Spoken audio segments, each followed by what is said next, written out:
This is going to be a video showing how you can modify your NATO straps from a two-piece design down to a single piece or one-piece three-ring Zulu style strap.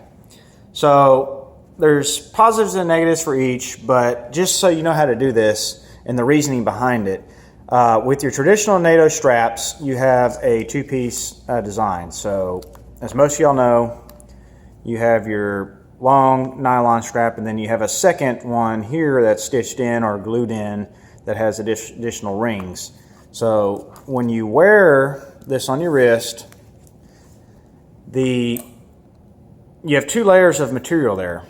You can see the two layers that stack above your wrist. So your wrist, or your watch, excuse me, sits higher on your wrist just because you have additional material in between the wrist and your watch.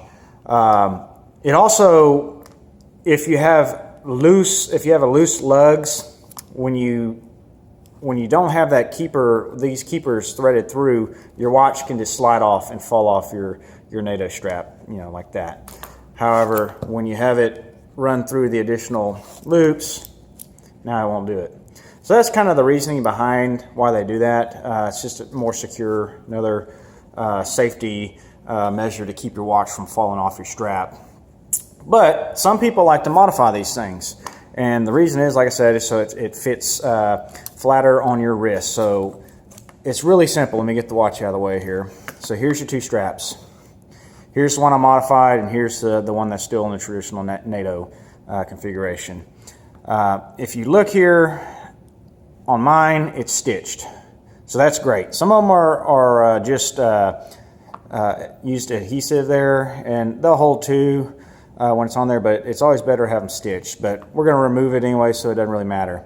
So what you'll do, if you look here on the one here that I've already modified, all you have to do is just get you a razor and just cut very carefully just to the right of that stitching.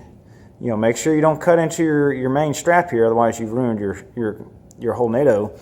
But just pull it back like this, and just take a razor and take your time and just slowly cut through this strap. Once it's gone, you're pretty much done. And then the only thing you have to do left is, on mine, you can see I kind of touched it up so it's more comfortable, is I'll take like a little soldering iron or just a little piece of metal that I'll heat up with a cigarette lighter or a blowtorch, just to get it not real hot, but just hot enough to melt the actual nylon material. And you'll just fold it back like this and take that soldering iron and just lightly brush against that. Lightly brush against that edge right there, just to clean it up, just so it won't fray. You just need to melt it. You don't need to go overkill on this thing. Just lightly melt just the end of the fibers there. Then when you're done, you just take like some sandpaper and just buff it lightly, and that just makes it more comfortable on the wrist. That way when it's on there, it's not going to scratch you.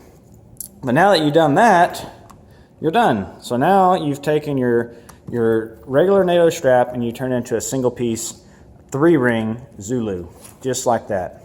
So there you go. Now look at that.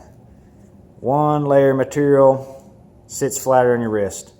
So that's how you do it. Very simple modification to your straps. I don't do it on all mine. Most of them I actually prefer, I prefer the actual NATO strap design with the two-piece. But on some of my thicker watches, I'll do it like this, and it actually helps. Just be aware, like I said, if you got loose lugs, you see how once your watch is off your wrist and you're carrying it, it can fall right out. Boom, and you can drop it. So just be aware of that it can slide down. Anyways, I hope you found this modification useful. Maybe you can put it to use and enjoy it as well. Thanks for watching.